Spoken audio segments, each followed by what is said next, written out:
stony, sun-baked wastes, a deserted wilderness of mountains and crags and boulders, without vegetation and without life, empty desolation, that is Palestine. Jerusalem. Dominating the whole city and towering above the wide open space where it is built is the great domed Mosque of Omar, one of Islam's most venerable shrines. The town itself rises stone on stone as though clinging to the steep rock, the holy city of three great religions of the world. Each of the religions and each one of their creeds lays claim to a part of the holy ground, and in hundreds of monasteries and chapels and shrines, cheek by jowl, the Jewish, the Muslim, and the Christian faiths perform their rites. Now for a moment, we can peer into the subterranean labyrinth of an Orthodox monastery, whose dim chambers are hewn out of the natural rock.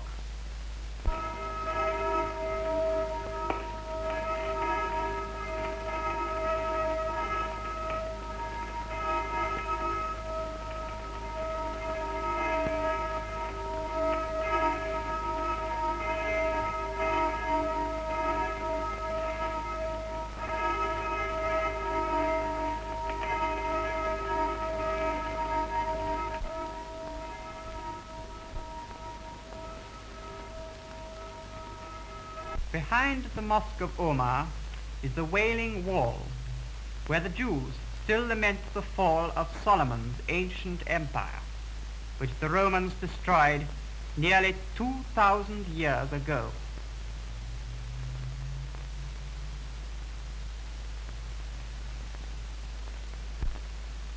Against the dark background, the walls and domes of Arab sepulchres gleam whitely in the sun.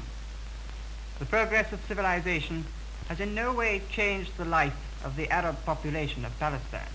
Today, they eke out their primitive existence in much the same way as did their furthest wandering ancestors.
In the last few decades, Jewish immigration has been adding steadily to the European element in the country.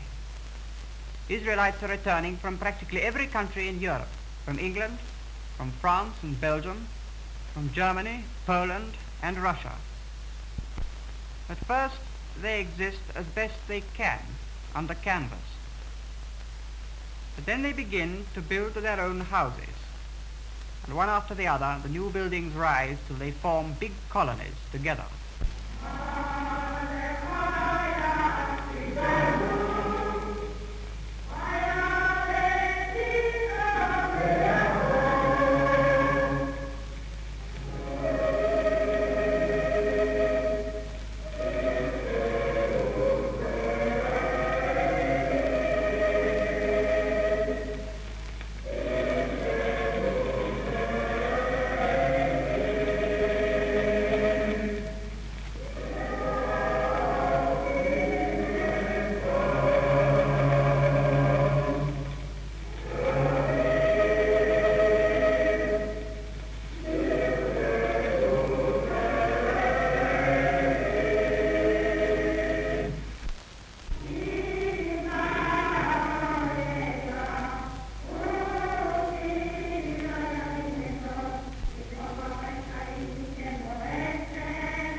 the British administration has greatly helped the development of Palestine by building excellent roads and installing an elaborate system of irrigation.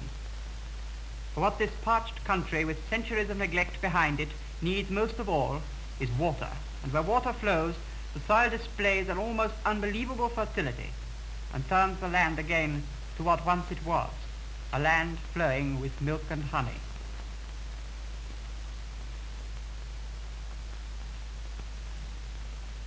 The settlers owe their modest prosperity chiefly to the magnificent oranges and grapefruit.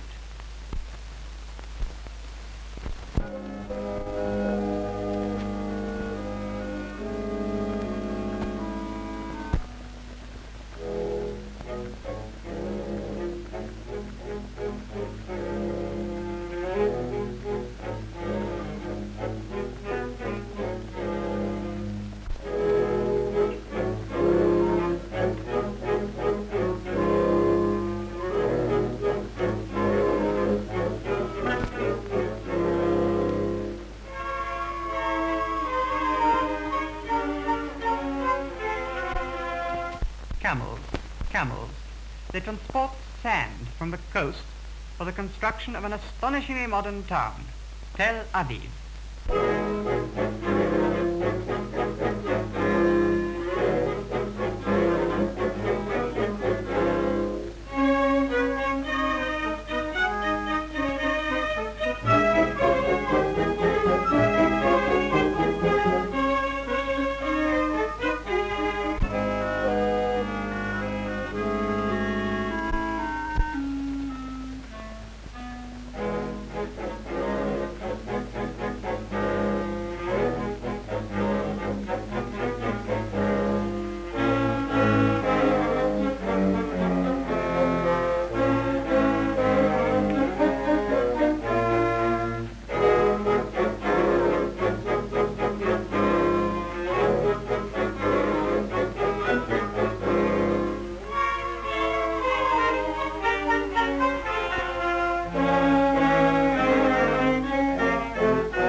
The way Tel Aviv was built, a town with a population today of 90,000 people and still growing.